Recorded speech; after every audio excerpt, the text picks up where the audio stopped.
आदाब, मैं हूं मुमताज आलम रिजवी और इस वक्त मैं आपकी खिदमत में कुछ अहम खबरें लेकर हाजिर हुआ हूं। सबसे पहले बात करूंगा ईरान की और आबनाए हुर्मुज यानी स्टेट ऑफ हुर्मुज की बात करूंगा, क्योंकि सबकी नजरें इस पर मरकूज हैं। अब यहाँ पे देखिए आबनाए हुर्मुज, यहाँ पे अमेरिका जो है वहां पे दखलंदाजी करना चाहता था। अमेरिका वहां घुसपैठ करना चाहता था और इस बार वो ड्रोन के जरिए वहां की कुछ खबरें शायद लेने की कोशिश कर रहा था। और यही वजह है कि ईरान ने, जो आईआरजीसी है, उसने दावा किया है कि उसने अमेरिका के एक ड्रोन को मार गिराया है। ये खबर आ रही है।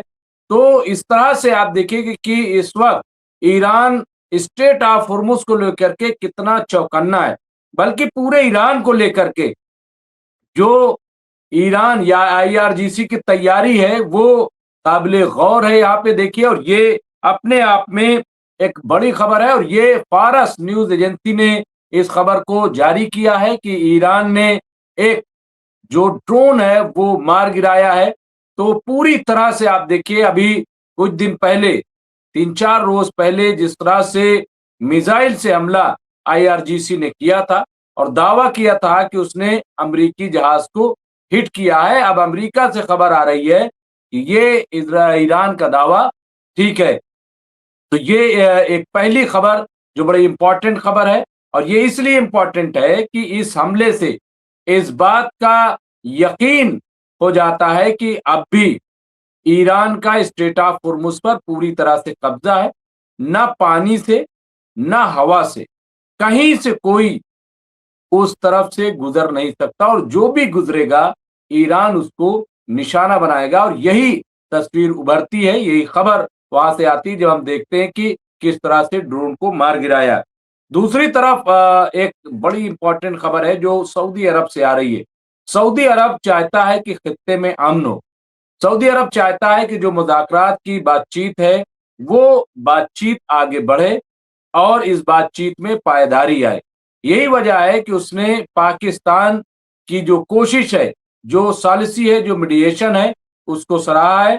यहाँ जो क्राउन प्रिंस हैं सऊदी अरब के, मोहम्मद बिन सलमान, उन्होंने एक कॉन्फ्रेंस की सदारत की और सदारत में इस बात पर जोर दिया कि जैसे भी हो लेकिन मुज़ाकरात होना चाहिए, खित्ते में किसी भी तरह से जंग नहीं भड़कनी चाहिए। मालूम हो कि बार बार तमाम मिडिल ईस्ट और पूरी दुनिया ये चाहती है कि अमेरिका और ईरान के दरमियान मुज़ाकरात शुरू हो जाए और जो जंग का खतरा लाहक है वो जंग का खतरा टल जाए, क्योंकि ईरान बार बार कह रहा है कि अगर जंग हुई और अमरीकी बेसिस से हम पे हमला हुए, तो चाहे वो सऊदी अरब हो, यूएई हो, कतर हो, जॉर्डन हो, कोई भी हो, हम इस बार किसी को नहीं बख्शेंगे, किसी को नहीं छोड़ेंगे। तो जाहिर है कि अब अगर अमेरिका हमला करता है या इजराइल हमला करता है ईरान पे, तो जंग का दायरा बढ़ जाएगा। और अभी इससे पहले 16 ऐसे अमरीकी फौजी अड्डे थे कि जहां पे ईरान ने अटैक किया था और बड़े कामयाब अटैक किए थे। जो भी एयर डिफेंस सिस्टम है सब धराशायी हो गए थे, सब तबाह हो गए थे। यहां तक कि राडार सिस्टम को भी, जिसे अमेरिका की आंख समझा जाता था इन मकामात पर, उसे भी ईरान ने फोड़ दिया था और ये खबरें खूब चल रही थी। तो 16, आप समझिए कि एक साथ इतने बड़े अटैक ईरान ने किए थे। और ईरान का दावा है कि इतने हमले के बाद भी अभी भी हमारे पास 70% मिसाइलें और ड्रोन मौजूद हैं। बल्कि कल जो ईरान के प्रेसिडेंट हैं मसूद पेजेश्कियान, उन्होंने तो ये तक कहा कि अभी तो हमने जंग भी नहीं शुरू की। यानी ये बहुत बड़ी बात है कि जब अमेरिका के पास हथियार आधे से ज्यादा खर्च हो गए, 3 महीने जंग लड़ने की तैयारी करनी पड़ेगी, ऐसे में ईरान का ये कहना कि अभी तो हमने जंग भी नहीं शुरू की, ये अपने आप में एक बहुत बड़ी वार्निंग अमेरिका के लिए है और इजराइल के लिए है। तो बहरहाल ये एक बड़ा खतरा है कि जंग ना हो, और हम सब चाहते हैं। तो यहाँ पे जो सऊदी अरब के क्राउन प्रिंस हैं उन्होंने इस बात पर जोर दिया है और पाकिस्तान की सालिसी को सराहा है कि किसी भी तरह से जंग नहीं होनी चाहिए, बल्कि बातचीत होनी चाहिए। बातचीत से, मुज़ाकरात से ये जंग को टाला जाए اور اب کچھ ایسا اشارہ مل رہا ہے جیسے کہ خبریں آ رہی ہیں کہ امریکہ اور ایران کے درمیان مذاکرات ہو سکتے ہیں. تو یہ اپنے آپ. اس کے علاوہ جو امریکی صدر ڈونالڈ ٹرمپ، ان کے تو الگ الگ بیانات آتے رہے. وہ کب کیا بیان دیں گے خود امریکہ کو نہیں پتا، اور میں تو سمجھتا ہوں کہ خود ڈونالڈ ٹرمپ کو نہیں پتا ہوگا کہ وہ کب کیا بیان دیں گے. لیکن ایک تازہ بیان آیا ہے اور وہ یہ کہ بھائی ایران جو ہے وہ اس بات کے لیے تیار ہو گیا ہے کہ جتنا اس کا یورینیم ہے وہ سب ہمیں سونپ دے گا. یہ بھی ان کا بیان آیا. پھر یہ بیان آیا کہ ابھی 2 دن پہلے ایران نے ہمارے شپ پر حملہ کیا تھا. تو یہ اعتراف میں سمجھتا ہوں کہ اس خبر میں سب سے امپورٹنٹ بات یہ ہے کہ اب امریکہ نے اعتراف کر لیا ہے کہ ایران نے ان کی وارشپ پر یا ان کی شپ پر حملہ کیا تھا، اسے نشانہ بنایا تھا. یہ کم از کم اب مان لیا ہے. تو یہ بھی اپنے آپ میں ایک بڑی خبر کے طور پہ ہم دیکھ سکتے ہیں. اس کے علاوہ انہوں نے کہا کہ آپ یہ دیکھیے کہ ایران جو ہے وہ ایسا نہیں ہے کہ کسی بات کو مانے گا نہیں، یعنی ادھر بھی بات کرتے ہیں ادھر بھی بات کرتے ہیں. ابھی یہ بھی ایک اسٹیٹمنٹ ڈونالڈ ٹرمپ کا آیا ہے کہ اگر ایران نے ہماری شرطوں کو نہیں مانا تو ہم پھر حملہ جو ہے وہ جاری کر دیں گے اور جنگ شروع ہو جائے گی. یہ بھی کہا ہے. دوسری طرف کہہ رہے ہیں کہ وہ تو ہماری شرطیں ہی مان رہا ہے. تو بہرحال الگ الگ طریقے سے ڈونالڈ ٹرمپ کے بیانات آ رہے ہیں. ابھی 2 دن پہلے ڈونالڈ ٹرمپ نے اسٹوڈنٹ سے خطاب کرتے ہوئے کہا تھا کہ اگر ہم ایران پہ حملہ نہ کرتے تو ایران نیوکلیئر بم بنا لیتا اور وہ پورے امریکہ کو ختم کر دیتا.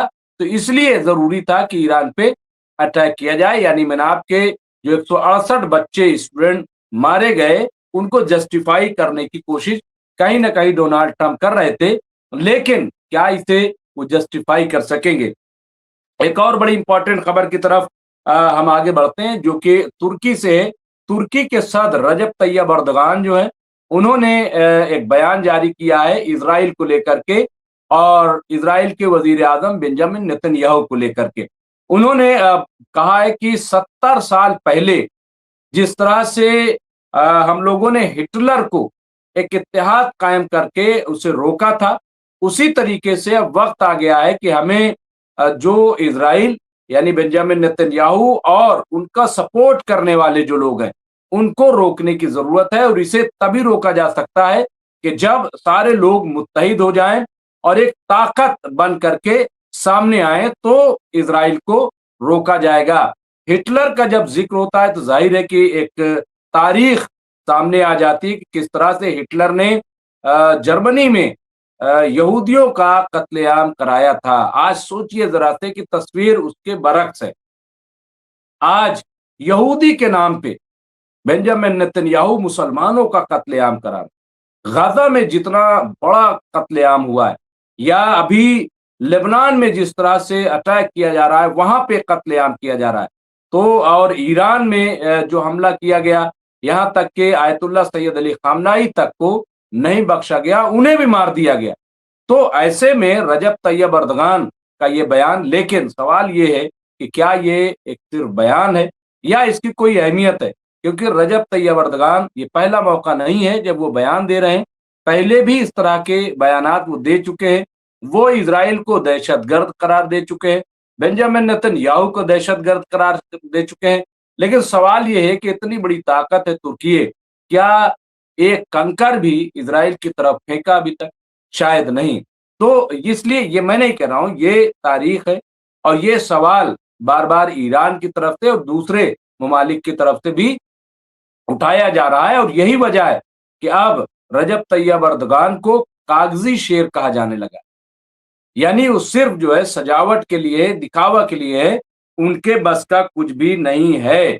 تو اب سوال یہ ہے کہ کیا واقعی یہ سنجیدہ ہو گئے ہیں، یہ کوئی ایسا اتحاد قائم کریں گے کہ جو بنجامن نیتن یاہو اور ان کے نیٹ ورک کا مقابلہ کر سکیں؟ حالانکہ ایران مستقل جواب دے رہا ہے، ایران جنگ لڑ رہا ہے اور ایران اب بھی اپنے موقف پر پوری طرح سے قائم ہے. اور اس نے یہ اپیل کی ہے دنیا بھر کے لوگوں سے کہ آپ صرف یہ دیکھو کہ انٹرنیشنل لا کو، بین الاقوامی قوانین کو کون فالو کر رہا ہے.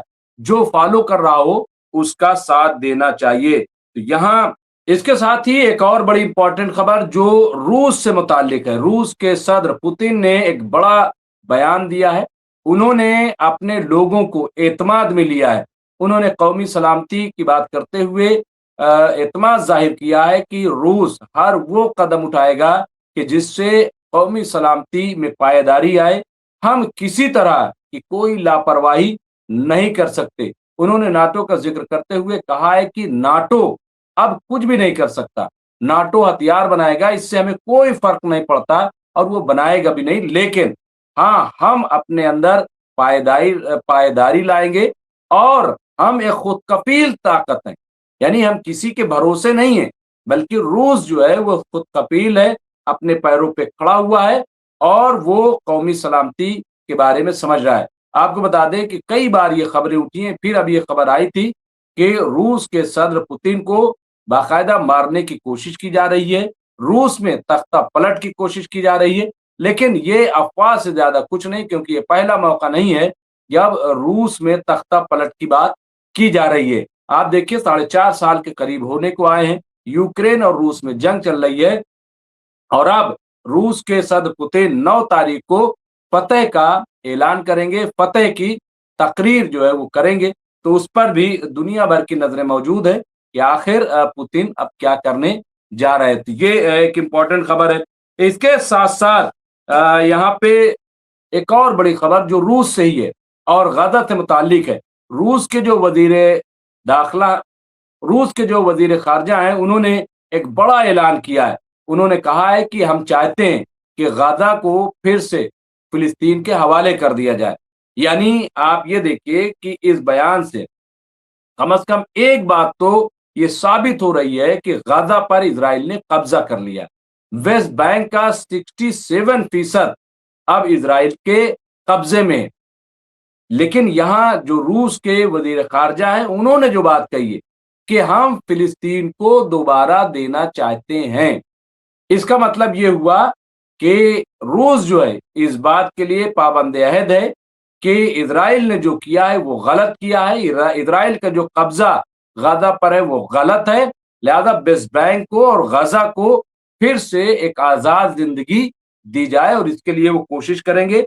उन्होंने कहा है कि जो फ्रीज इकोनॉमी है, जो मुंजमद असासे हैं, तो उसमें से 1 मिलियन अमरीकी डॉलर जो है वो हाउसिंग और सिविलियन इंफ्रास्ट्रक्चर के लिए वो गाजा को देंगे ताकि वहां तामीर नौ का काम शुरू हो सके, वहां पे फिर से तामीरी काम हो सके। तो ये रूस का कदम मैं समझता हूं बहुत इंपॉर्टेंट है। याद होगा कि 53 मिलियन जीसीसी कंट्रीज ने भी गजा और फिलिस्तीन को देने की बात की थी, लेकिन क्या वो दिया गया पैसा, क्या वो वहां पहुंचा? बोर्ड ऑफ पीस भी अमेरिका ने बनाया था, तो उसका क्या हुआ? क्या बोर्ड ऑफ पीस में कितने अरकान बने, क्या वो कर रहा है, कुछ भी मालूम नहीं है। लेकिन ये सच्चाई है कि लगातार और रोजाना इजराइल गजा पे हमले कर रहा है, वहां के लोगों को अरेस्ट कर रहा है। वेस्ट बैंक की हालत खराब है, वहां अब भी छापेमारी जारी है। ताहम वहां जो हमास है वो भी मुकाबले के लिए पूरी तरह से खड़ी है। तो ये इस वक्त की कुछ अहम खबरें थी जो हमने आपकी खदमत में पेश की है। इस तरह की खबरों के लिए देखते रहे एमएमसी न्यूज इंडिया। मुमताज आलम रिजवी दीजिए इजाजत। खुदा, शुक्रिया।